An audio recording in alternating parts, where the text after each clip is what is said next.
There are so many mandazi recipes out there, including on my channel. But in this recipe, I'm going to be showing you a very easy and simple way that you can make some cakey, soft and delicious mandazi at the comfort of your home. And you're going to need very few ingredients, which are going to be so basic. So grab the ingredients and let's get cooking. For this recipe, you'll need some all-purpose flour, salt, baking powder, margarine, which you can substitute with butter. We have some sugar, milk, and the key ingredient is milk powder, which is going to make your mandazi very soft and fluffy. So don't skip. Into a mixing bowl, you're going to add in your dry ingredients, and I'm going to start off with my flour. Add in salt, baking powder, sugar, 1 tablespoon of milk powder. Use a whisk and whisk in all the dry ingredients until fully combined. By mixing the dry ingredients, you make sure all the ingredients are fully combined. So next, you're going to be adding in margarine, and this is a tablespoon.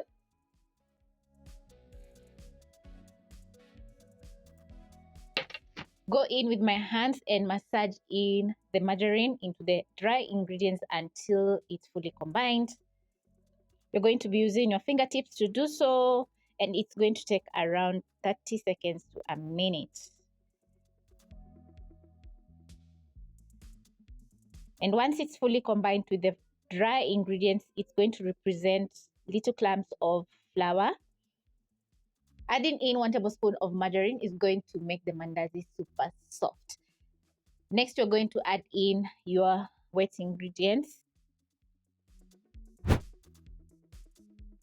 going to go in with my hands and gradually add in the milk as I mix up until a shaggy dough is formed, or until the dry ingredients are fully combined with the wet. That is 1 cup of room temperature milk. This is how my dough is looking. So I have some extra flour, which I'm going to add into my bowl.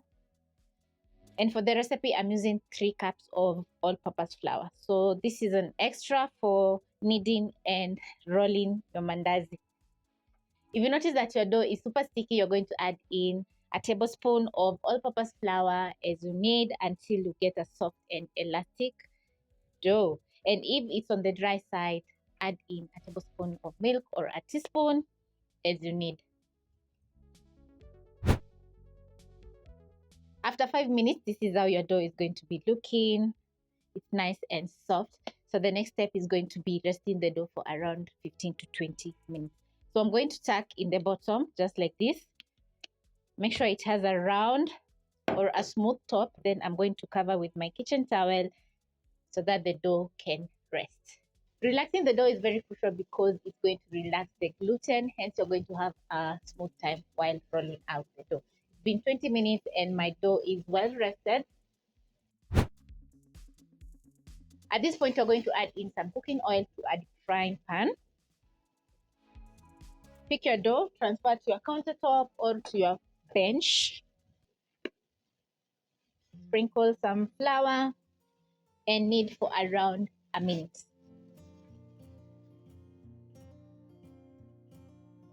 After a minute, you're going to pick a knife and cut out your dough into smaller pieces.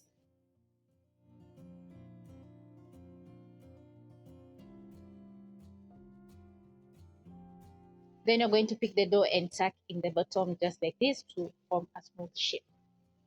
Place on your countertop, then you're going to pick the next and repeat until you are done with the rest of the dough.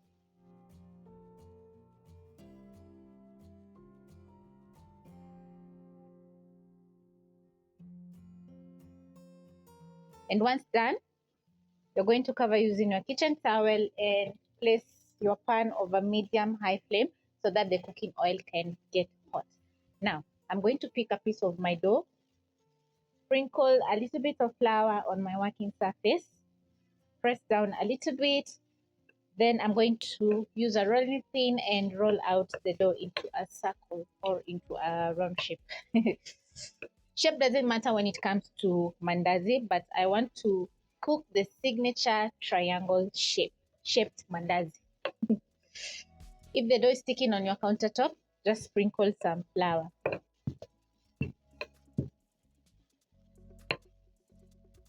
And once you're done, you're going to use a knife, a pizza cutter, to cut your dough into 4 pieces just like this, ready for cooking.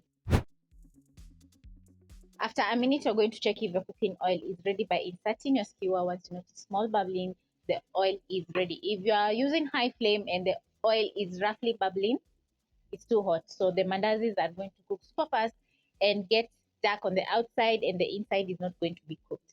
Because mine is ready, I'm going to carefully place in my mandazi. Then you're going to cook for around 30 seconds to a minute, or once you notice a nice golden brown color, you're going to flip your mandazi using a skimmer. Make sure the temperature of the oil is perfect for that perfect outcome. You're going to need somewhere to transfer your mandazis. I already have mine, which I've placed a kitchen paper towel so that the mandazi can break off any excess oil. While the mandazi is cooking, I'm going to pick another piece of dough, spread some flour, and roll out.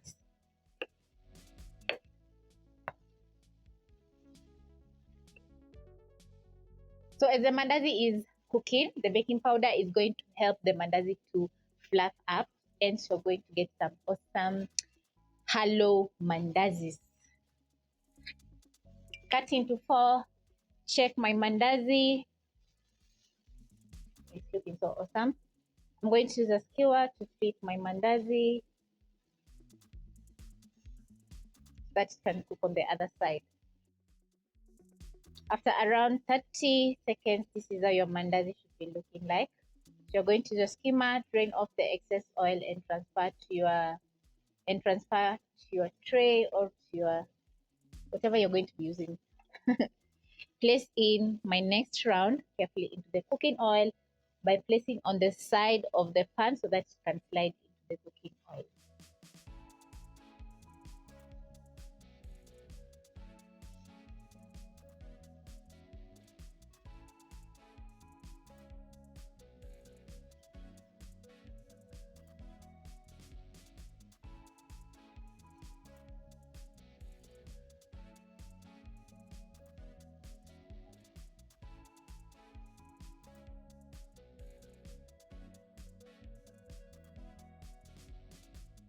Make sure to push the dough vertically and horizontally so that you can evenly distribute the dough, and also don't forget the edges. If you notice that your flames are too hot, just reduce so that the mandazi can perfectly brown.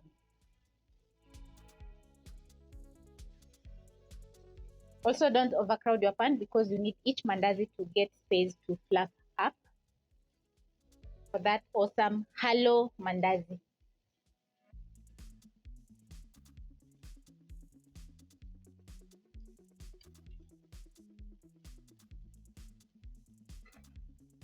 This is how my mandazi turns out. As you can see, the inside is cakey. It's very soft and fluffy. Wow, let me tell you, if you try out this recipe, you'll be making mandazi this way every single time. Once done, you're going to serve your mandazi while still warm to your family, or if you are having guests over, this is a perfect way to make some delicious breakfast, brunch, or even snack. So hope you'll be giving this recipe a try.